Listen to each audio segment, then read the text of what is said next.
Alright, so something you guys might or might not know is that a lot of my videos are made in response to the community. It was always very important to me to stay up to date on what our community is occupied with. So in order to gather all these thoughts and opinions, I go to a variety of places, not the least important of which are the Overwatch forums. So I had this really unique idea of making a video about answering forum posts directly, rather than dedicating entire videos to each of them.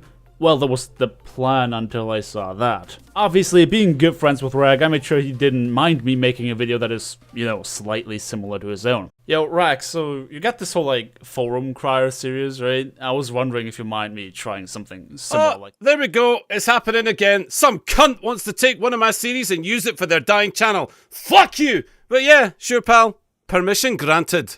Alright, here we are, the mysterious wonderlands of the Overwatch forums. If I happen to point out your particular post or comment, and you feel offended by what I'm saying, honestly just don't post your comments, to be honest. Why do people want roll queue when they can just LFG 4222? Legitimate question, don't fly me. Well, the thing is that roll queue that is not embedded into matchmaking, there's this perceived issue of you making a group and going to the matchmaker, and you being in that group really messing with the matchmaker. And that's really the main problem, because if you just queue up for your role and the matchmaker goes from there, it feels more balanced than you going out of your way to make a party outside the matchmaking system itself. Does that make sense? It's just like, it's something that on an anecdotal basis I have seen a lot too, where, hey, the moment I start duo queuing with a friend of mine who's even just 200 or 300 SR above or below me, the matches feel really, really weird and unbalanced, and it gets worse the more people I add to that group.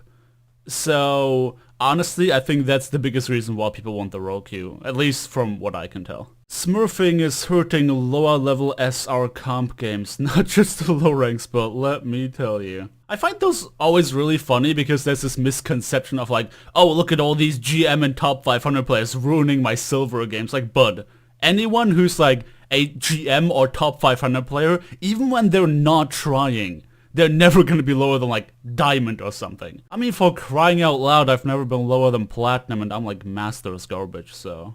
Stupid question, why do we need SR? Make the MMR visible. Honestly, I have nothing for that. I don't know. Make avoid S teammate 20 to 50 players even more.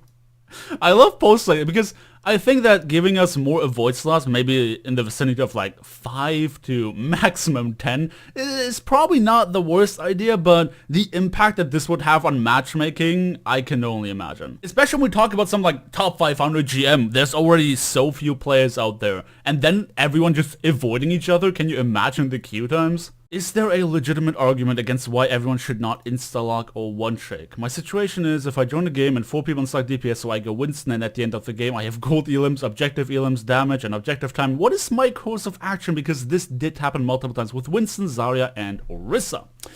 The question is, should my teammates stop only playing what they want, and if so, why? Blizzard has said one-tricking or insta-locking are not punishable offenses, but, well, I mean, for one, you saying Switch, I probably had to censor that in my own video, gosh darn it, YouTube. But yeah, this is, people not switching off their heroes is no excuse for you being rude, for one. And sure, if you feel offended by somebody saying this in particular, I think you might have a bit of a problem with having very thin skin, so to speak. But also, it's a video game, there's no reason to get rude, so really that's not an excuse. But as for your argument, like, why should you tank for 4 players who all refuse to help you? I mean, the thing is that medals really only tell you that much. If the DPS don't have the space or the healing to do their job, then they quite frankly can't do their job. And at this point, obviously everyone is at fault to some degree, because making that work is very, very difficult. But you kind of need everything to really make it work, unless you just completely outclass your enemies. So yeah, it's hard to blame a DPS for not doing DPS when they can't do DPS because they don't have a proper lineup. At the same time, the DPS, like, someone should definitely step over their shadow and be like, alright, listen, I'm gonna be healing, I'm gonna be tanking this. If they want to win, that is. Most people probably don't care about winning that much. They just want to play whatever they want to play. And that is frustrating. Yes, that is definitely frustrating. How to counteract the rigged matchmaker? I have the secret. Oh, enlighten me. My god, that's a long post. Okay guys, so I have been playing this game since Season 4 and over time have become very disheartened with the game. After being told by countless people that I was meant to be in silver, then I climbed out of silver in less than 2 hours. Then I was told I was meant to be in gold.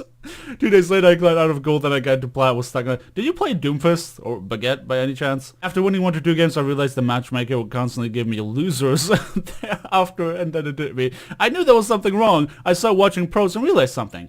A lot of these players who get to Master and GM, the main difference between them and us is not skill, but the amount of time they play the game. If you play 4 to 5 games a day, the likelihood of you ranking up is almost none. But if you play game after game after game for 3 to 4 hours, you will rank up quite easily. I managed to get to GM after everyone calling me bad. Saying the matchmaker is rigged because of that is absolutely just nonsensical. It's a matter of probability. The more matches you play, the more likely your matches are going to even out. It's essentially this fallacy of all my games are bad, when in reality it's just the bad games engrave themselves into your memory. But over the course of 100 games, chances are that you have an about equal amount of good and bad matches. And the more information the matchmaker has, the more accurately it can assign a skill rating to your performance, because it has more data it can work with. It's literally just a matter of probability and information. Is there... hold on. View profile. Career profile. This profile is currently private. Alright, listen, Orisa God. I'm sure that you were the guy climbing from silver to GM with your rigged matchmaking theory, but no GM player that doesn't have something to hide has their profile on private. So I call bullshit here. Alright, let's move on here. Imagine a world without Smurfs. The game would be significantly better, matchmaking won't be horrible, and games will actually be fair and winnable. I mean, I'm not gonna deny that Smurfs are a massive problem, that's for darn sure, but I mean, matchmaking won't be horrible, that's a broad statement. Games will be fair, I don't know about that one, Chief, I don't think that's the one. But yeah, it's hard to argue that Smurfs are a massive problem. 10 tips to climb out of bronze and silver, dude, that's the one I need. Record your gameplay, you can use OBS or Streamlabs. I think this may be the most important one. Stop going for big plays. Stop putting yourself into the open in a bad position just because so-and-so is one. Use your microphone seriously. Learn how to effectively build ult charge. Stop blaming your healers. Yes, positivity goes a long way. Improve your aim. Join an Overwatch mentor Discord and ask someone to mentor you. But last but not least, play what you are good at. Honestly, except for number 4, I don't think you need a mentor. I honestly don't think you do. With a little bit of like self-awareness and minimal IQ, you can achieve greatness all on your own. But everything else they said here, honestly, like this post is pretty good just based on the general points they make. Like all this makes sense. The system is rigged. Let's see. No more of this bashing players for saying the SR system is rigged. It is plain and simple. You win too much, you get forced into losses. It's as simple as that. Have you ever considered that you being on a win streak kind of stresses you to some degree because you're like telling yourself that the matchmaker is rigged? And you gotta be sitting there like, oh no, I'm like 5 wins in, there's eventually gonna be that loss, and you just point fingers at everything that you perceive made you lose, because I'm pretty sure the system is not rigged. I just love how he's saying like, hey, plain simple, that's it is. That's how it is because, but then there's nothing behind the because. It's just because, full stop. Good argument, dude. Healers are not stupid. I mean, arguably some of them are. I just got out of a pretty stressful game. I had someone run Pharah into 3 hit scans. Jesus Christ. I was Mercy and I was trying my best to pocket them, but my co-healer was a brick, so I really wasn't able to stay with them 100%. I was keeping my eye on how often they were dying, how often I was using res on them, just, okay. I mean, really? Long story short, but you cannot heal stupid. Just accept that some people are delusional. Losing SR because of levers. At the start of the game, this guy DCs and we lose solely because of that. Why do I suffer? Because, I mean, the reason that you suffer because of that, as frustrating as that is because if there was no penalty whatsoever, people would abuse the shit out of that system. Literally, people would, like, start making agreements on who leaves this match without getting a season-wide penalty, just to make sure they don't lose SR. So the reason that you get punished for these unlucky situations is simply because it will be very abusable otherwise. I really wish LFG was better. Let's see what they have to say. Teammates switched off healer because DPS was not doing anything.